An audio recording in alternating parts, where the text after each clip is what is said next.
seat for them, and I think it is obviously a sign of great desperation. I've joked about Obama's reverse Midas touch, Eric. He has had a bad streak when it comes to trying to rescue things. He traveled across the pond to try and rescue the Olympics for Chicago. Didn't work out. He tried to do it for global warming in Copenhagen. Didn't work out. And let's look at domestically. 3 times he campaigned for the loser Democrat Governor John Corzine in New Jersey. So a lot of conservatives are probably hoping and praying and very glad that President Obama is going to be traveling up there. Michelle, I was a little surprised. He announced that this afternoon. Major Garrett reporting around 1 o'clock in the afternoon saying that he's going to travel on Sunday. That's on the heels of Bill Clinton. I guess he's going to spend Friday and Saturday there as well. Let's put it this way. If he does travel there and if he does stump and campaign for Coakley and she loses, what does that say for health care? Well, it is a lose-lose situation for this president because, of course, the progressives are demanding that he go up there and try and rescue the health care effort. We know that they need this supermajority, and we know that the clock is ticking, and this is really at the root of the freakout. It is January 15th now. If there are no shenanigans and in the incredible and miraculous likelihood or possibility that Scott Brown would win, he would be seated January 29th. That is not a lot of time for these Democrats to finish all of their backroom deals, wrap it up, and ram it down our throats. And that is why they are in this full alarm. Well, Michelle, there's been some speculation as to whether, even if Scott Brown, the Republican, does win the seat, whether or not they were going to go ahead and try and delay his seating. Now, Barney Frank came out and mentioned today, I guess he said that would be ridiculous. I think he said it would be the stupidest thing he's ever heard. But could they make a case for, hey, we have to count all these absentee ballots, we're not sure where they are, we have to make sure there's not 300 or 400 votes over there? Is that possible that they could actually delay a seating post-health care vote?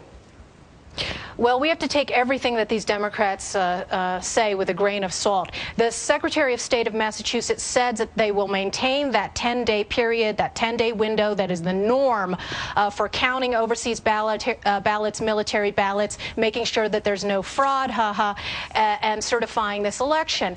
But look, the culture of corruption has seeped into this entire process from the very beginning. Remember, right after Ted Kennedy passed away, they flipped the script and they broke all the rules. It was the Democrats who had demanded this special election setup for open seats.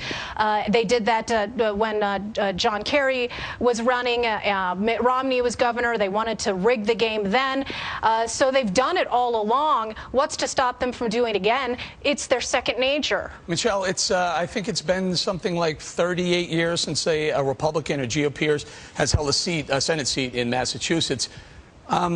What would that say? I mean, is this going to be the New York 23 version a couple of months later for the November 2nd vote, 2010, the big vote coming down, midterm elections? Well, I'll tell you this, Eric. I think that there's something exquisitely poetic about this taking place in Massachusetts. After years' worth of the burgeoning Tea Party movement, for it to happen in the home where the shot was heard round the world, this is an entirely new shot heard round the world. The fact is that, I mean, there are conservatives across the country who have united behind this candidate who promises to be the 41st vote to stop this Demcare takeover and to really send a huge message against the bribes, the payoffs, the backroom deals, the Chicago way on the Potomac. And we understand, those of us who are to the right of Scott Brown, that he is not as conservative as many of us would like. It's Massachusetts. That's how things go. But when it comes to these core fiscal issues, you can unite every stripe of conservative Republican, and as we're seeing in all these polls, Eric, a massive amount of independence. Michelle, we're running out of time. Two points in this race that were kind of game changers for me. Number one, when Scott Brown said, by the way, sir, that seat is the good seat, the seat of the good people of Massachusetts, not Ted Kennedy's vacated seat, number one. And number two, when the reporter who was trying just to get a quote from Coakley got thrown down by one of her aides, it seems like those two were kind of momentous. Is that enough? Is that going to push Scott Brown to win this vote?